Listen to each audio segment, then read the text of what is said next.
Je suis prophète Joël Crasso, le maréchal de la brigade anti-sorcier. Nous sommes à cette date, je crois aujourd'hui c'est le 15, 14, le 14 mars 2014. Voilà, 2014 mars, 2014 vendredi. Pratiquement 16 h, nous sommes pratiquement sur l'autoroute, provenant, destination plutôt Tiasalé, Saint-Dressou. Voilà, c'est depuis le mois de décembre, la chose a été engagée. Depuis la veille de janvier, les choses ont été engagées pour qu'on arrive déjà à Saint-Dressou. Je vous assure que Saint-Dressou, c'est le village, s'il vous plaît, prêtez-moi les mots, le village le plus maudit de la Côte d'Ivoire, parce que là-bas, il n'y a pas de cadre. Le cadre, il est planton à la poste. On met les timbres là, les postes net. Il est le plus sous la ville, c'est pareil. C'est les témoins que je reçois là-bas. Il n'y a pas de maisons de construction, des maisons dures. Il n'y a pas pratiquement le village miné par la présence, la sorcellerie et des ténèbres et tout ça. Donc depuis le mois de décembre, toute une équipe était là-bas depuis, en train de préparer cette rencontre que vous aurez dans ces temps-ci. C'est une exclusivité de la puissance, de la manifestation de l'autorité, le pouvoir de Jésus-Christ dans ce village qu'on appelle Saint-Dressou, parce que Dieu attend quelqu'un. Voilà, il faut que quelqu'un parle pour que Dieu change la destinée des gens. Oui, ça c'est vraiment important. C'est dans ce qu'on appelle le prophète, parce que le prophète doit parler. Et Dieu nous envoie en tant que brigade, en tant que brigadier, parce que je suis le maréchal de la brigade anti-sorcier, pour libérer ce village de toute emprise satanique de la sorcellerie. Et pour permettre aux gens de vivre librement, qu'ils ne soient plus à la merci du diable, qu'ils ne soient plus à la merci, qu'ils ne soient plus transformés comme des moutons et des cabris, tout ça, qu'ils soient vraiment délivrés, qu'ils rentrent pleinement dans leur destinée.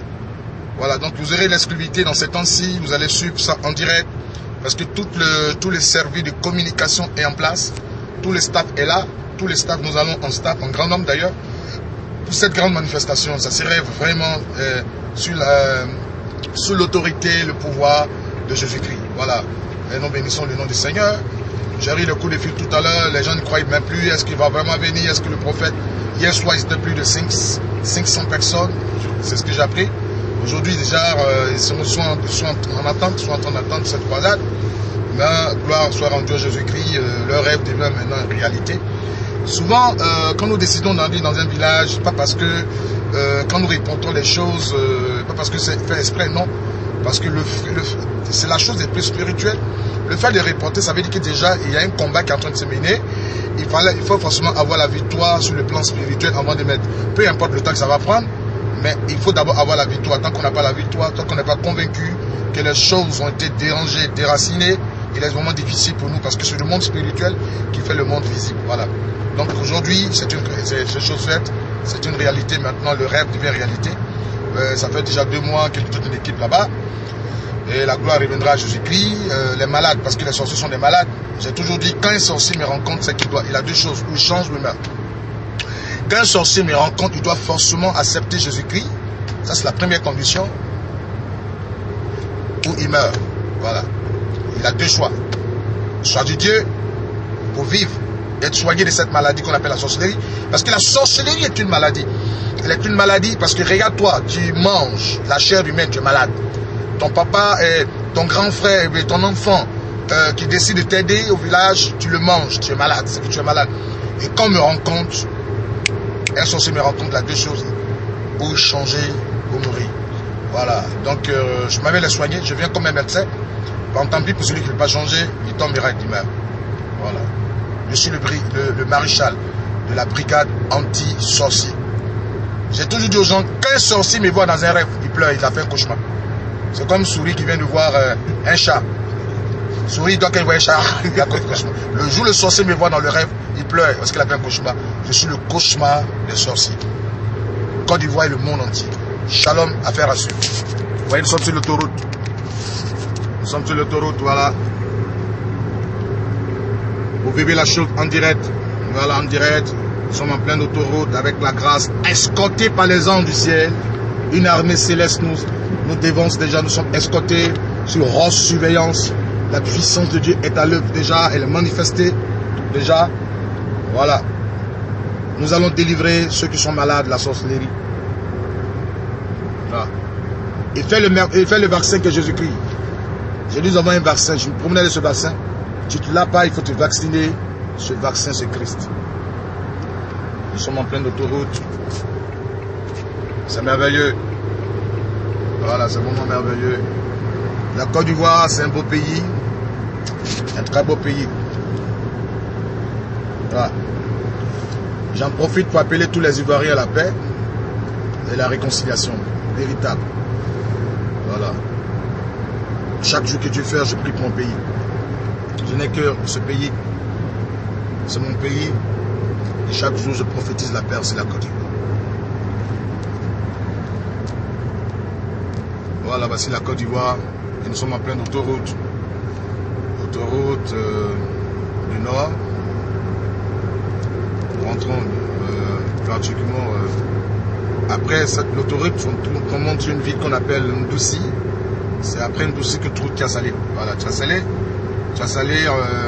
Après ça, Saint-Dressou. Saint-Dressou à 15 km de Tiasalé. Voilà. Donc, vous vivez la chose en direct. Voilà. La puissance de Dieu sera l'œuvre. Les malades seront guéris. Et Jésus-Christ sera glorifié.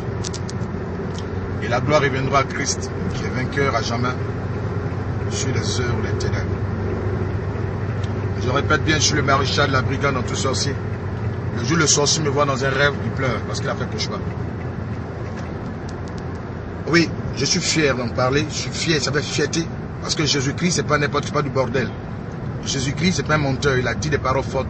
Je vous en donne le pouvoir. Le pouvoir, on ne joue pas avec ça. J'ai le pouvoir de Christ pour amener le sorcier à changer ou l'amener dans la tombe. Voilà. Je les poursuis, les sorciers. Et je les délivre. Celui qui vient bien délivrer, il est délivré. Celui qui veut aller à Mauritanie, je l'amène à Mauritanie. Voilà. Nous sommes en pleine autoroute. Et c'est ça l'église. L'église doit s'élever, éclairer le monde. Les blancs, c'est vrai, vous pensez que les sorciers n'existent pas. Ici, ils existent. Aujourd'hui, vous constatez qu'il y a un avion, un appareil qui a disparu. Un mystère. Et comment vous expliquez ça? Vous prenez votre temps pour dire insulter, blasphémer Dieu. Un homme se marie, les hommes se marient entre eux. Des hommes, les femmes entre les femmes. Comment vous expliquez ce mystère? Plus de 12 pays sont en train d'étudier d'où est passé l'appareil. Personne ne... Non, mais écoutez, Dieu existe. Ayez peur de lui. Il n'est pas votre camarade. Dieu n'est pas votre camarade. Ayez peur de Dieu. Voilà. Je vous répète. Regardez-moi droit dans les yeux. Dieu n'est pas votre camarade. Respectez Dieu. Respectez Dieu. Il est souverain. Il est tout puissant. On ne se moque pas de Dieu. Vous pouvez célébrer liberté de temps. Mais si Dieu avait créé des hommes, comment on allait se reproduire? Si Dieu avait créé des femmes seulement, comment on allait se reproduire? Dieu, c'est pas un idiot. Il sait ce qu'il fait. Respectez-lui. Respectez Dieu. Aujourd'hui, l'appareil est en train de disparaître. Il y a des événements bizarres qui arrivent au monde parce que vous voulez changer certaines choses. Et Dieu, ça, c'est des échantillons. Comment vous expliquez ça? Voilà. Donc, la science sert à expliquer, à comprendre et expliquer les phénomènes de la nature. Voilà. Essaye de comprendre et expliquer les phénomènes de la nature. C'est la définition de la science. Voilà, shalom. Voilà, nous sommes à force de contrôle.